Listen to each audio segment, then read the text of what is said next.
Hello guys और आपका बहुत बहुत फिर से स्वागत है आपके अपने चैनल एग्जाम रिपब्लिक पे। तो दोस्तों आज हम देखने वाले हैं सी सेट पेपर जो कि उत्तराखंड पीसीएस में आया था संडे को 3 अप्रैल को जो एग्जाम कराया गया था उसका सेकंड पेपर का सोल्यूशन देखेंगे। फिर दोस्तों लास्ट में मैं कट ऑफ के बारे में फिर से डिस्कस करूंगा। पहले वीडियो में जो कि जीएस के सोल्यूशन थे उसके साथ मैंने कट ऑफ दी थी जिसका कि लिंक आपकी स्क्रीन पे फ्लैश कर रहा होगा, उसको क्लिक करके आप देख सकते हैं। उस कट ऑफ में कुछ लोग कह रहे हैं कि मैंने बहुत कम कट ऑफ बताई है, इतनी लो नहीं जाएगी। तो हम ये जानने की कोशिश करेंगे कि वाकई में इतनी कट ऑफ कम जाएगी और उसके क्या क्या रीजंस होंगे कि कम जाएगी या ज़्यादा जाएगी। तो वो अंत में हम देखेंगे। पहले सोल्यूशंस देख लेते हैं सी सेट के पेपर के और आप अपने नंबर लगा लीजिए और डिसाइड कर लीजिए कि आप ये क्वालिफाई कर रहे हैं कि नहीं। जैसे कि आपको पता है इसमें सिर्फ 33% क्वालिफाइंग मार्क्स हैं। 2016 में जो पीसीएस कराया गया था उसमें नहीं थे, उसमें इसके मार्क्स जुड़े थे मेरिट को डिसाइड करने में। तो देखते हैं कि कट ऑफ पे इसका क्या असर पड़ता है। तो आइए शुरू करते हैं हम सी सेट की आंसर एनालिसिस। और दोस्तों यदि आप नए हैं हमारे चैनल पे तो वीडियो को अंत तक देख लीजिएगा, फिर सब्सक्राइब कर लेना अगर अच्छा लगे तो, वरना कोई बात नहीं। तो आइए दोस्तों शुरू करते हैं। तो पहले तो डिसीजन आपको दे देखना है कि सी सेट आपका क्लियर हो रहा है कि नहीं हो रहा है। पेपर मेरे हिसाब से बहुत आसान था, तो मोस्टली लोगों का क्लियर हो रहा होगा। जनरली जैसे कि हमने पीछे देखा है कि यूपी पीसीएस में भी काफ़ी टफ सी सेट बनाया था, तो उसमें काफ़ी लोग अटक गए थे। तो लेकिन मेरे हिसाब से इसमें काफ़ी लोगों का क्लियर हो जाना चाहिए क्योंकि काफ़ी आसान पेपर था as compared to other PCS देखा जाए और या फिर पिछली बारी का भी देखा है। तो पेपर बहुत आसान था, तो मेरे हिसाब से मोस्टली लोगों का क्लियर होना चाहिए, यहाँ पे नहीं अटकना चाहिए आपका। ठीक है, तो फिर भी आंसर देख लेते हैं एक बारी। जो मेरे आंसर्स हैं मैं आपको बता देता हूँ, जो मेरे हिसाब से जो आंसर है इनमें से अगर एक आधा कोई गलत भी है तो आप मेरे को कमेंट्स में बताइएगा। हमेशा की तरह आप सबके व्यूज़ उसके अंदर आपके इनवाइटेड हैं, आप जो भी व्यू देंगे मैं उसको कंसिडर ज़रूर करूँगा। तो आइए देखते हैं आंसर्स। तो पहले का आंसर देख लेते हैं। पहले का आंसर है B1:8 रेशियो। मेरा सेट सी है दोस्तों, तो आपका दूसरा हो सकता है, तो आप अपने हिसाब से इसको चेक कर लेना। ठीक है, फिर सेकंड का आंसर है सी जैकल। डाइस वाले का आंसर है D6। डेटा जो है फोर्थ, इसका आंसर है 20% यानी कि बी। नंबर ऑफ स्क्वायर 17 है इसके अंदर, तो बी है इसका आंसर। सिक्स, इसका आंसर है C, by facing home and walking, घर की ओर मुंह करते हुए चलने पर। ठीक है, तो ये है। सेवेंथ का आंसर है ए, ये तो आसान है, सिंपल है, ये मोस्टली ठीक ही होगा आपका। एट्थ का आंसर है डी क्यू। ठीक है, तो इसका डी है। अब देख लेते हैं नाइन्थ का। नाइन्थ का आंसर है डी विवेक। टेंथ का आंसर है पिकनिक। 11th का आंसर है 41 यानी कि सी। 12th का आंसर है बी 48। 13th का आंसर है 5 यानी कि बी। 14th का आंसर है ए 6। 15 का आंसर है डी 6। 16 का आंसर, ये दोस्तों इसका आंसर है सी 80 आंसर है। ठीक है, इसका 17th का आंसर है बी सोहन और 18th का आंसर है बी। ये बी वाला ऑप्शन है, ये वाला आंसर इसका सही है। आगे देख लेते हैं 19th का आंसर। 19th का आंसर है सी साउथ ईस्ट यानी कि दक्षिण पूर्व। 20th का आंसर है 64 बी ऑप्शन। उसके बाद 21st का है ए ओनली वन। 22nd का है ए 18.8। 23 का है ए 15 है इसका आंसर। 24th का है सी। 25th का है सी। 26th का है 9। ठीक है, तो ये हो गए। उसके बाद देख लेते हैं 27th का। 27th का आंसर है 72। उसके बाद 28th का है डी एम क्यू।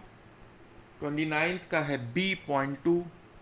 30th का है डी 12 V⁻1/3। 31st ये कॉम्पोनेंटो डिविडेंडो का था, बहुत आसान था, 2P/3Q। उसके बाद 32 इसका आंसर है डी। 33 का आंसर है ए 4 मीटर पर सेकेंड। 34 का आंसर है 3। 35 का आंसर है ए और 36 का आंसर है सी 20%। आगे देख लेते हैं 37 का आंसर है ए पी एंड डी। उसके बाद 38 का आंसर है बी 28। 39 का है ए। उसके बाद 40th का है 25 साल। 41st का है कज़न। 42nd का है 90 डिग्री। 43rd का है 120।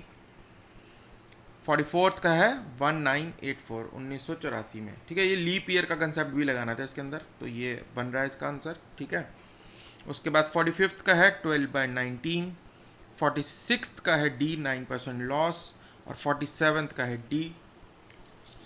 आगे देखते हैं 48 का है 36 यानी सी ऑप्शन। फिर 49 का है 10 किलोमीटर, 50th का है 7 सी, 51st का है सी मदर, 52nd का है 12th यानी कि डी ऑप्शन, 53rd का है ए, 54th का है ए, फिर 55 इसका ऑप्शन है बी। ठीक है, तो ये थोड़ा इधर मिस हो गया, फॉर इसका बी ऑप्शन है 55th का। 56 का दोस्तों ये मेरे को मिला नहीं है। 56 का अगर आपको कहीं पता चले या आपको आप में से किसी ने सॉल्व किया हो तो कमेंट्स में ज़रूर बताइएगा इसका आंसर क्या है। ठीक है, 57th का है ए 2,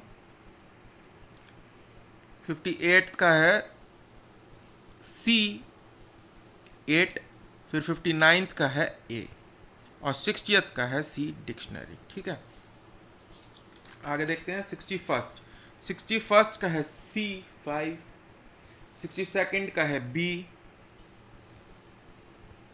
63rd का है ए 2:1, 64th का है ओनली 1 इज इम्प्लिसिट यानी ए, 65 का है सी 19.25, 66 का है बी 12, और 67 का दोस्तों ये भी मेरे को नहीं पता चल पाया, मेरे से सॉल्व नहीं हुआ ये, तो ये आप मेरे को कमेंट्स में बता दीजिएगा अगर आप में से किसी ने सॉल्व करा है 67 तो।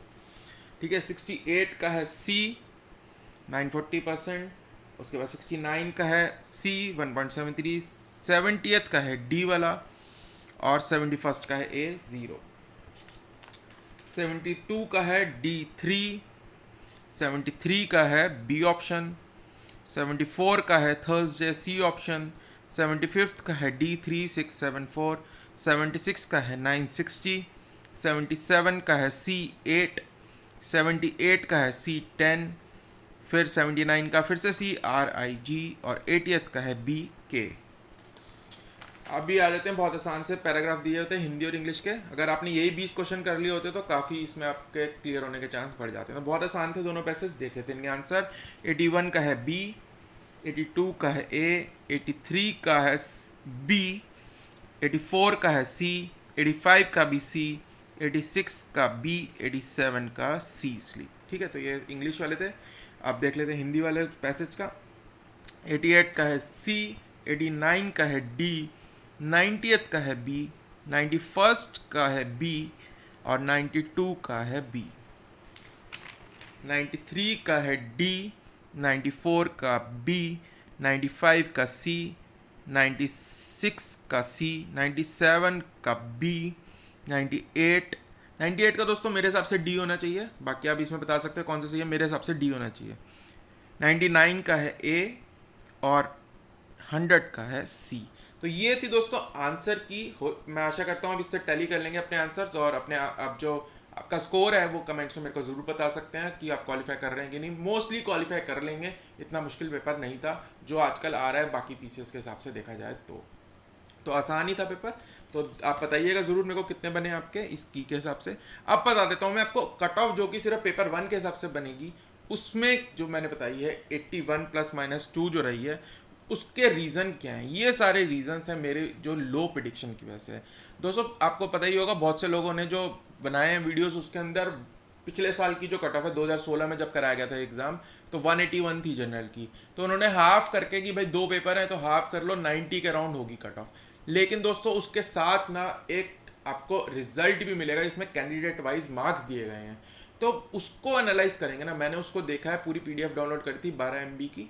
उसके अंदर आप देखेंगे ना तो जो बंदे क्वालिफाई हुए हैं कट ऑफ में, जो क्वालिफाई कर रहे हैं कट ऑफ में 181 की, उनका स्कोर जो आप देखेंगे ना CSAT में ज़्यादा है as compare to the GS1।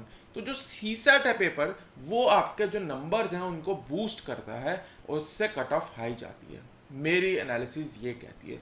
तो इसी वजह से पहला रीज़न तो यही है कि मेरा कम प्रिडिक्ट करने का कि भाई CSAT का जो इफेक्ट है ज़्यादा, वो इस बारी नहीं होगा, तो इसलिए कम जानी चाहिए। दूसरा, नंबर ऑफ सीट्स 138 से 316 हो गई हैं। तो पहले जो बच्चे 1500 मेंस सिलेक्ट कर लिखते थे, 1500 मेंस के लिए सिलेक्ट किए गए थे, 1500 1600, इस बारी जो है 5000 के अराउंड बच्चे, 47-4800 बच्चे मेंस के लिए सिलेक्ट होने हैं। नंबर 3 टाइम्स बढ़ गया है, तो उस वजह से भी डाउनवर्ड प्रेशर रहेगा मार्क्स पे, कट ऑफ पे। ठीक है, तो दो रीज़न जो बहुत ज़्यादा इंपॉर्टेंट है। अब सी सेट फैक्टर इसके अंदर क्या है, सी सेट में कई बच्चे नहीं क्वालिफाई कर पाते हैं, तो ये मैं कहूँगा कि इस बार कम रहेगा, सी सेट क्वालिफाई कर लेंगे लोग। पोस्ट एग्जाम फैक्टर, ये बहुत इंपॉर्टेंट फैक्टर है। क्या होता है कि बच्चे जब पेपर आसान आता है तो दे के आते हैं ना पेपर, तो कहते हैं जी हमारा तो बहुत अच्छा हुआ, बहुत अच्छे नंबर आएंगे, कट ऑफ बहुत हाई जाएगी। फिर क्या होता है, जब एक दो दिन बाद इंस्टीट्यूट या कोई आंसर की से टैली करते हैं, खुद से टैली करते हैं, थोड़ी कट ऑफ कम हो जाती है। फिर क्या होता है, जब आयोग अपनी निकालता है आंसर की, कट ऑफ और कम हो जाती है उनकी। तो उन बच्चों के कहने पे मत जाइए कि जो ज़्यादा बता रहे हैं, 100 से ऊपर कट ऑफ बता रहे हैं, 100 से ऊपर तो नहीं जाएगी, ये तो पक्का है। ठीक है, तो कट ऑफ जो है इसलिए कम रहनी चाहिए, ये हर उसमें देखा जाता है। यूपी पीसीएस देख लीजिए, यूपीएससी देख लीजिए, पहले बच्चे ज़्यादा ही कट ऑफ बताते हैं, बाद में फिर जब वो टैली करते हैं नंबर तो कम ही जा रही होती है कट ऑफ, और जब आयोग की निकालता है तो और कम हो जाती है। ठीक है, तो ये मेरा तीसरा रीज़न है, पोस्ट एग्जाम फैक्टर। फिर है अटेंडेंस फैक्टर। इस बार सिर्फ 39% बच्चों ने एग्जाम दिया है, पर हालांकि मैं इसको इतना इंपॉर्टेंट नहीं मानता हूँ अटेंडेंस फैक्टर को। जो बच्चा प्रिपेयर करता है वो मैक्सिमम अप्लाई जाते ही हैं, अपीयर होते ही हैं, लेकिन क्योंकि सेंटर कभी कभार दूर है, तो जैसे दिल्ली के बच्चे या यूपी के बच्चे नहीं पहुंच पाते सेंटर तक, तो उस वजह से भी अटेंडेंस कम हो जाती है। तो या फिर कई बारी क्या होता है कि जैसे आपने इसमें 2-3 बारी डिले हुआ है एग्ज़ाम में, तो कई बारी बच्चे डिले की वजह से ही नहीं जा पाते हैं। तो हो सकता है अटेंडेंस का भी थोड़ा सा डाउनवर्ड इफेक्ट हो, पर इतना ज़्यादा नहीं होगा। मेन और जो मॉडल कैलकुलेशन, मैंने मॉडल से आपको बताया है कितने परसेंट डिफिकल्टी लेवल को पेपर को हमने जो GS1 के एनालाइज किया था फर्स्ट पेपर में, तो उसके हिसाब से भी कट ऑफ कम ही आ रही है। तो मेरे हिसाब से तो दोस्तों कट ऑफ यही रहनी चाहिए, 81 +-2। मैं अभी भी इस पर स्टिक करूंगा, यानी कि 83 या 84, मैक्सिमम 85 मान लीजिए आप, इससे ऊपर नहीं जानी चाहिए मेरे हिसाब से। मैंने आपको कोई कोर्स नहीं बेचना है कि मैं आपको कम कट ऑफ बताऊँ कि ज़्यादा से ज़्यादा एनरोल करा दूँ, मेरा ऐसा कोई इंस्टीट्यूट में है ही नहीं। मैंने आपको कोई कोर्स बेचना है और ना ही मैंने आपसे पैसे लेने हैं कुछ। तो मेरे हिसाब से 85 मैक्सिमम जा सकती है, इससे ज़्यादा नहीं जाएगी। मैं अभी भी इस पे स्टिक करूँगा 81 +-2 पे, कि इतनी ही रहनी चाहिए और बाकी इसके हिसाब से जानी चाहिए। हाँ, ST वाला हो सकता है मैंने गलती करी हो ST वाली में, क्योंकि उसमें शायद किसी ने मेरे को कमेंट करके कहा था कि सिर्फ 2 ही सीट्स हैं, तो उसमें हो सकता है कि मैंने थोड़ी गलती हो मेरे से, उसमें हो सकता है थोड़ी ज़्यादा हो जाए। बाकी जो जनरल और OBC वगैरह मैंने EWS बताई हैं, यही रहनी चाहिए। रीजंस मैंने आपको एक्सप्लेन कर दीजिए। अभी भी आपको अगर लगता है कि ज़्यादा जाएगी तो कमेंट्स में ज़रूर बताइएगा, कोई इशू नहीं है, सारे ओपिनियंस वेलकम है। हमें अभी एक्सपेक्टेशन ही है, कोई एग्जैक्ट कट ऑफ तो कोई भी नहीं बता सकता, सिर्फ आयोग ही बताएगा जब फाइनल आंसर की अपलोड होगी और रिजल्ट जब आ जाएगा। ठीक है दोस्तों, तो वीडियो यहाँ तक देखा ही है तो लाइक ज़रूर कर देना, अगर नए हैं तो सब्सक्राइब कर लेना, क्योंकि जो वीडियोस के साथ साथ हम आपको करंट अफेयर्स के टॉपिक्स बताते हैं और बाकी के एग्जाम में भी आपको बहुत हेल्पफुल रहेंगे। ये GS1 के पेपर में हमने देखा ही है कि कौन कौन से डायरेक्टली 1-2 स्लाइड से ही 2-2 क्वेश्चन बनवा के पूछे गए हैं उत्तराखंड पीसीएस के एग्जाम में।